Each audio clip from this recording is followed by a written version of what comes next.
मुख्यमंत्री योगी आदित्यनाथ की अध्यक्षता में सोमवार को उनके सरकारी आवास पर आयोजित उत्तर प्रदेश कैबिनेट की बैठक में कुल 28 प्रस्तावों को मंजूरी दी गई है।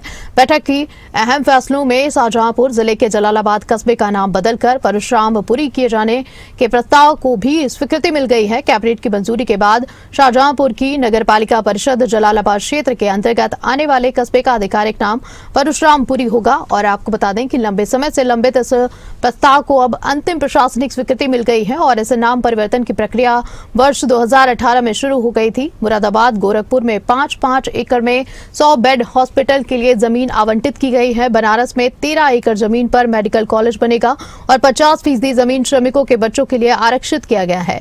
कुल 50 सीट में 25 सीट श्रमिक के बच्चों के लिए रहेगी। और मंत्री गिरीश यादव ने बताया कि ओलंपिक, महिला ओलंपिक, एशियन आदि के यहां पर पदक विजेताओं के सीधे भर्ती का प्रस्ताव पास किया गया है। लोक सेवा आयोग की प्रक्रिया से बाहर करके इन्हें नौकरी दी जाएगी।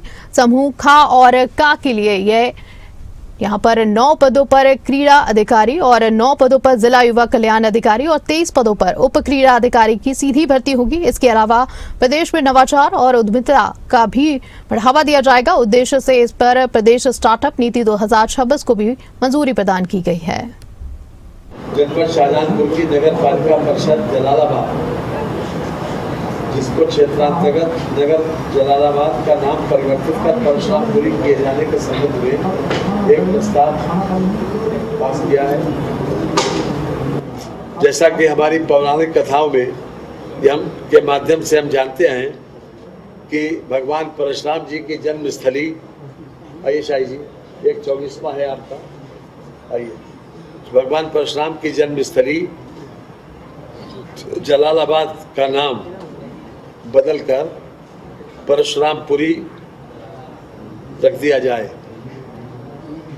16/4/25 के माध्यम से जनपद शाहजहांपुर की नगर पालिका परिषद जलालाबाद क्षेत्रांतर्गत नगर जलालाबाद का नाम परिवर्तित कर भगवान परशुराम के नाम पर परशुरामपुरी अथवा परशुराम धाम जनपद शाहजहांपुर किए जाने का प्रस्ताव शासन को उपलब्ध कराया गया और शासन के द्वारा 27 जून 2025 को भारत सरकार से अनुरोध किया गया था। भारत सरकार ने 19/8/25 द्वारा नगर पालिका परिषद शाहजहांपुर क्षेत्रांतर्गत नगर जलालाबाद का नाम परिवर्तित कर परशुरामपुरी किए जाने का प्रस्ताव पर अनापत्ति प्रदान की और अब रास्ता साफ हो गया है। क्योंकि भारत सरकार से एनओसी आ गई, इसलिए आज मंत्री परिषद ने इसको सहमति दे दी है कि बहुत दिनों से ये मांग चली आ रही थी, 10 साल से, और आज मंत्री परिषद की सहमति इस पर मिल गई। अब इसका नाम परशुरामपुरी हो जाएगा, ये हम समझते हैं जी। तो ये बहुत बड़ा निर्णय है।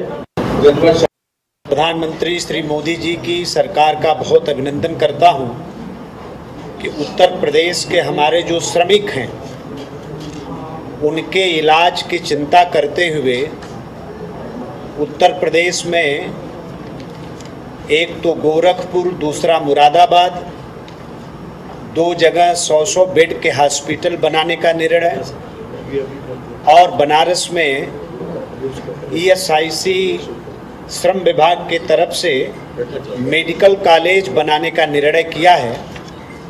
आज माननीय मंत्रिपरिषद के सामने प्रस्ताव उनको निःशुल्क जमीन आवंटन करने से संबंधित आया, जिसको माननीय मुख्यमंत्री जी की अध्यक्षता में पूरे मंत्रिपरिषद के साथियों ने अनुमोदित किया। ये गोरखपुर में 5 एकड़ जमीन हॉस्पिटल बनाने के लिए दी जा रही है। मुरादाबाद में भी 5 एकड़ जमीन 100 बेड के हॉस्पिटल को बनाने के लिए दी जा रही है और 13 एकड़ जमीन बनारस में मेडिकल कॉलेज बनाने के लिए भारत सरकार को निःशुल्क आवंटित की जाएगी। आज का ये प्रस्ताव रहा और सबसे बड़ी बात है कि जो मेडिकल कॉलेज बनारस में बन रहा है उसमें 50% सीट जो MBBS की होगी वो श्रमिक के बच्चों के लिए आरक्षित होगी। 18% उसमें राज्य सरकार का आवंटन होगा और 7% केंद्र सरकार उसमें छात्रों का चयन करेगी। तो ये उत्तर प्रदेश के श्रमिकों के लिए बहुत बड़ी उपलब्धि होगी, बहुत बड़ी सुविधा होगी और कम से कम 30 जनपद मेडिकल कॉलेज और दोनों हॉस्पिटल से आच्छादित होंगे। हमारे श्रमिकों के लिए बहुत बड़ी ये सुविधा भारत सरकार के तरफ से दी जा रही है। मैं एक बार फिर माननीय प्रधानमंत्री जी श्री मोदी जी का और अपने विभागीय मंत्री श्रम विभाग के जो भारत सरकार के मंत्री हैं डॉक्टर मनसुख मांडविया जी, मैं उनका बहुत धन्यवाद करता हूं, बहुत स्वागत करता हूं। कि योगी जी के कार्यकाल में उच्च शिक्षा ने जहां गुणवत्ता में सुधार हुआ है वहीं पर प्रसार भी छलांग लगाते हुआ है।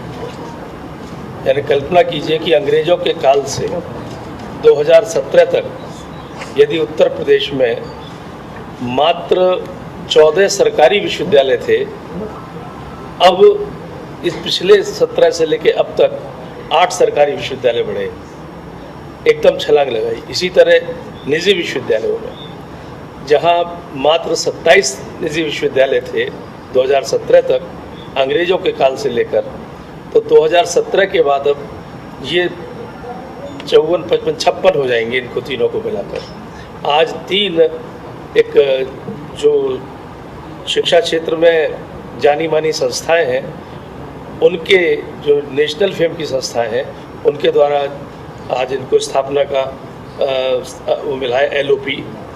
पहली तो है स्वामी ब्रह्मानंद सरस्वती चैरिटेबल ट्रस्ट दिल्ली की है, ये महर्षि योगी से संबंधित है।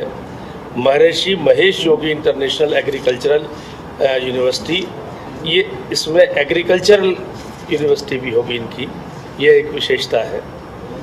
दूसरी है Indian institute of management and engineering society Ghaziabad, इसके द्वारा संचालित अभी तक इनके मेडिकल कॉलेज थे और इंजीनियरिंग कॉलेज थे, अब इन्होंने एक यूनिवर्सिटी का प्रस्ताव दिया था और गाज़ियाबाद शहर में ये यूनिवर्सिटी इनकी बनेगी, जिसमें उसमें तो 51 एकड़ ज़मीन होगी जो महर्षि महेश योगी वाली में, और चूँकि ये शहरी क्षेत्र है तो ये 26.28 एकड़ ज़मीन में ये विश्वविद्यालय बनेगा।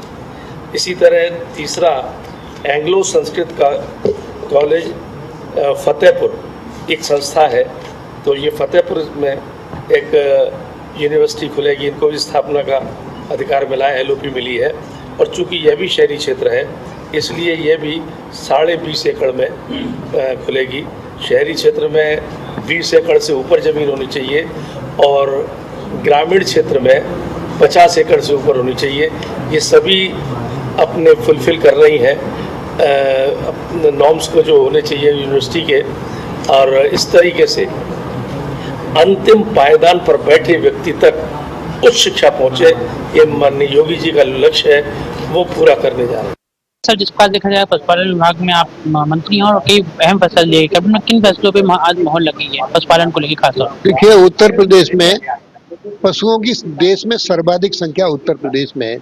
किसान, छोटे किसान का, लघु पशुओं का, लघु किसानों का जो पशु मर जाता है, एक्सीडेंट हो जाता है, बीमारी हो जाती है, तो बड़ा परेशान होता था, उसकी रीढ़, आर्थिक रीढ़ कमजोर हो जाती थी। तो आज बीमा, मुख्यमंत्री योजना के अंतर्गत हम बीमा लाए। इस बीमा से किसान को, पशुपालक को 1 महीने के अंतर्गत बीमा कंपनियां धनराशि देकर उसकी आर्थिक स्थिति को मजबूत करेंगी। पहले देखा जाए सर, तो आवारा जो पशु हैं उनके लिए भी इम्प्लीमेंट हो रही है? निश्चित रूप से सभी पशुओं के लिए कराया जाए। और जिस वक्त पहले भी बीमा होते रहे हैं उसमें और अब में क्या बदलाव? देखिए, उस समय सब लाभार्थियों को नहीं होता था, जो कराता था उसको होता था।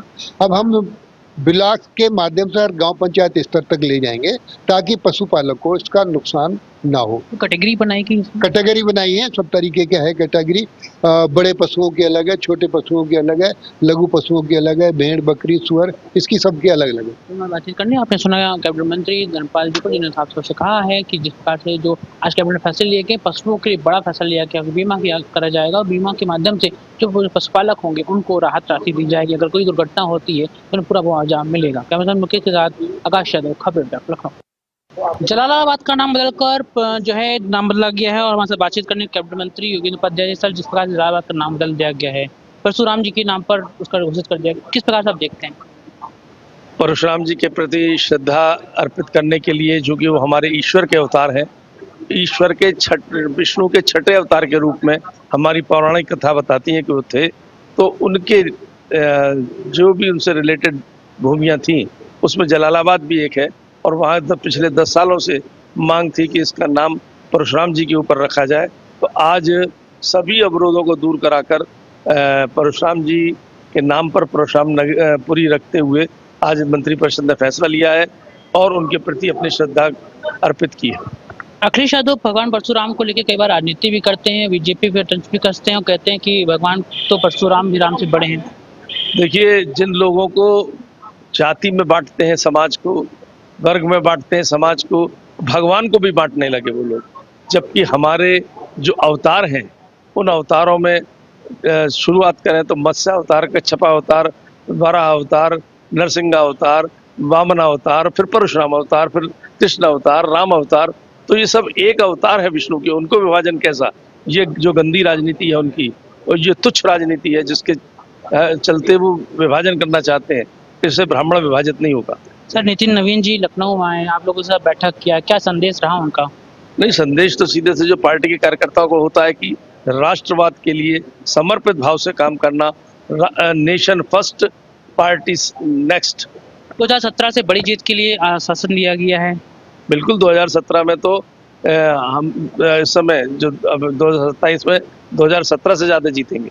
धन्यवाद बातचीत करने का। आपने सुना कैबिनेट मंत्री योगी उपाध्याय जी ने साफ से कहा है कि बड़े लंबे समय से मांग थी जलालाबाद का नाम बदलने के लिए। ऐसे में आज कैबिनेट बड़ा प्रस्ताव पास हुआ, जलालाबाद का नाम बदल करके परशुराम जी के नाम पर परशुरामपुरी नाम रख दिया गया है। आकाश यादव, खबर विभाग, लखनऊ।